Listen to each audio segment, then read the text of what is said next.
The Portland Lesbian Choir has been performing since 1986, building community and harmony through compelling musical performances. I'm joined now by Artistic Director Mary McCarty and Fundraising Coordinator Susan Hunter. Welcome to you both. Thank you. Good morning. Mary, we'll start with you. Tell me about the choir's background and your mission. Yeah, so the choir has been in existence since 1986, and it was formed by a group of women who wanted to sing together. And they were very audacious people, and they named the choir the Portland Lesbian Choir. And at that time, that was a big deal. Sure. And we're still one of the few choirs in the country to have lesbian in our name. Oh, wow. So we have about 140 singers. We do 2 concerts a year, one in January, one in June. And then we also do a lot of outreach. So this year we've performed on the Nike campus, at Wilsonville Library, at Portland Pride, and then we have coming up the Sisters of Perpetual Indulgence Community Winter Gala, and we'll also be at the Grotto Festival of Lights. Nice. So it sounds like you're very mission-based. Yes, we are. Yeah.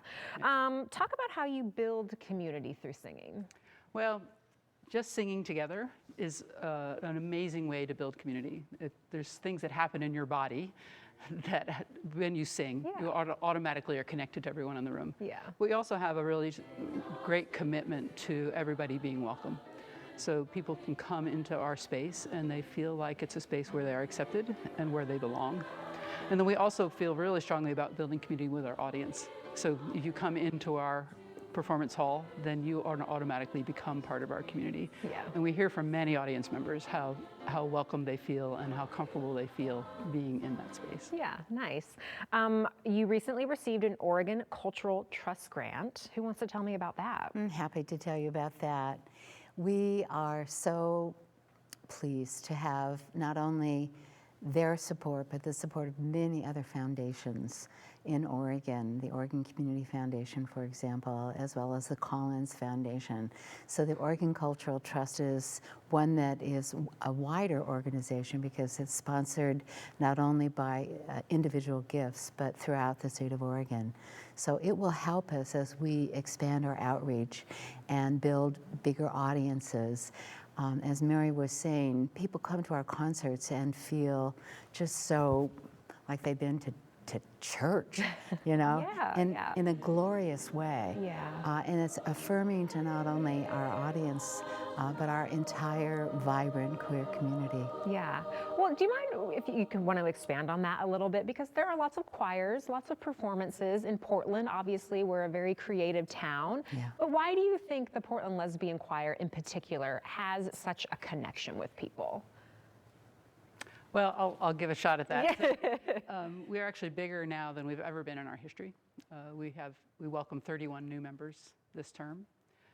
And we actually had to turn people away for the first time ever. Oh, no. So it's always been a choir where if you could sing, you were welcome in the room. And we just had constraints. Sure. And so it's singing in a mission-based choir. The music is important, but who we are and the connection we create is as important. Yeah. And I think that really speaks to people, and we're finding that post-COVID, people realized how much they missed being in a community, and they're reaching out. And I've heard this from many, many choir directors, that they have so much demand right now because people really want that connection. They missed it so much when they were in isolation. Sure, that makes sense. Talk a little bit about your commitment to diversity as well. Yeah, so our choir is made up of all sorts of folks, lesbians, bisexual, straight allies. We also have a commitment to supporting anybody who can't afford to pay our dues, that they're welcome to come in our space. And in 2020, we signed what's called the Black Voices Matter Pledge. And that's a pledge that says we will program and perform music by Black composers and performers, and also hire people of color as arrangers, as ALSL interpreters, you know, just to broaden our commitment.